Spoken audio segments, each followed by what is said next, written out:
Hey there, Twisted viewers. So I gotta ask, are Sony low-key trying to be the new Pixar? K-pop Demon Hunters was released on Netflix in the back end of June and somehow has groundswelled into an internet sensation, which makes it a bit of an underdog story.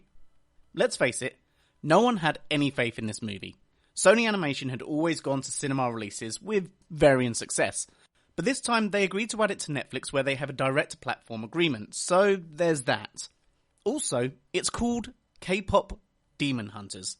K-pop Demon Hunters. And if that's not stupid enough, let's take a look at the premise. Demons have always haunted our world. Until heroes arose to defend us. Born with voices that could drive back the darkness. That's right. The world is saved through singing. And since when did anyone like musicals? But you know what?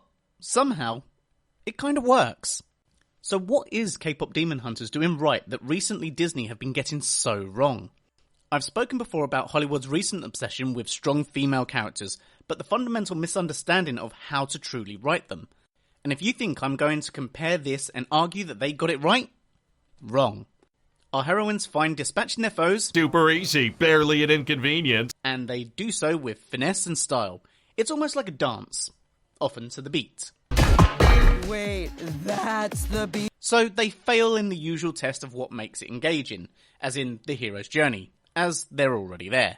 Despite the action set pieces being slick and serviceable, they're not the point.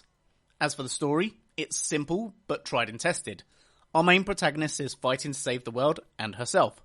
She's ashamed of who she is and she hides it from her friends. And her shame comes in the form of dual heritage. But, you know, when demons are this cute, who could blame her mum? Am I right? Which brings us to trope number 2, the cute, literal bad boy love interest. He's broken, but she can fix him. She learns to face her demons along with her friends, and they're all stronger for it.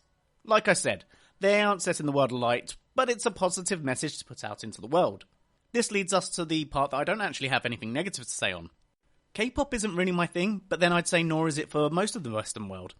Mainly because as a society in the West, we seldom venture into the realms of other countries' culture and music. But here, it's come to us. And I've got to say, they're bangers. Better sit down for the show, 'cause I'm gonna show you how it's done. The songs are genuinely well written and make full work of the truly amazing singing talents.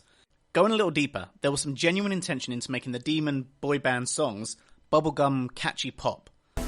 You're my soda pop. It is annoyingly catchy though. Fun, but hollow, like the demons. Bobby, control those shoulders! Whereas Huntrix's songs were soulful and full of human spirit. Shining like I'm born to be. And here lies the true genius of this movie, and why it's having such an impact. The creatives understand their demographic. They understand who they are marketing to, and what they want. Fact is, no matter how much Hollywood demands it, most young girls and tweens aren't that interested in superheroes and sci-fi. Sure, some do, in the same way that some guys like rom-coms and not even as a guilty pleasure. But the fact is, girls love to sing, to dance, and hell, a little bit of romance.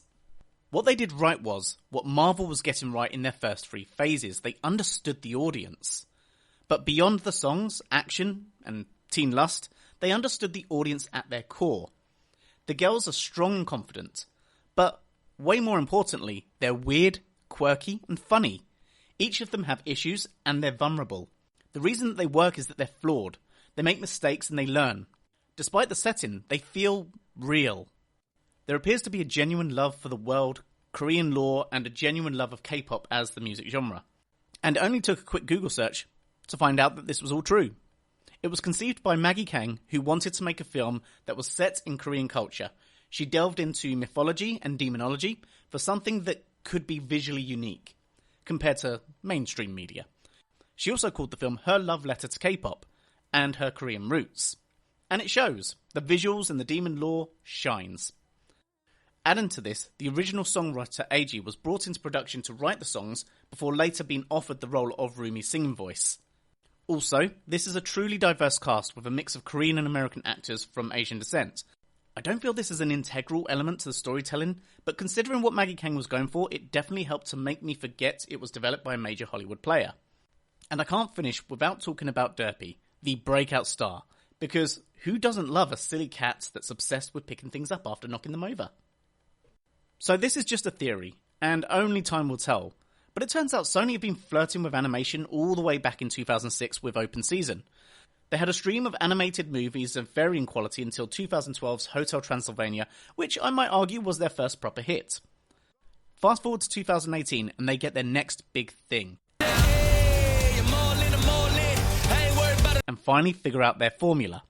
Into the Spider-Verse was a true masterpiece, blending great storytelling, comedy and amazing visuals. It wasn't until 2023 when Across the Spider-Verse hit theatres, up in the ante from amazing visuals to literal moving art. Now, with K-pop Demon Hunters introducing the West more formally to its next obsession, they've been going from strength to strength.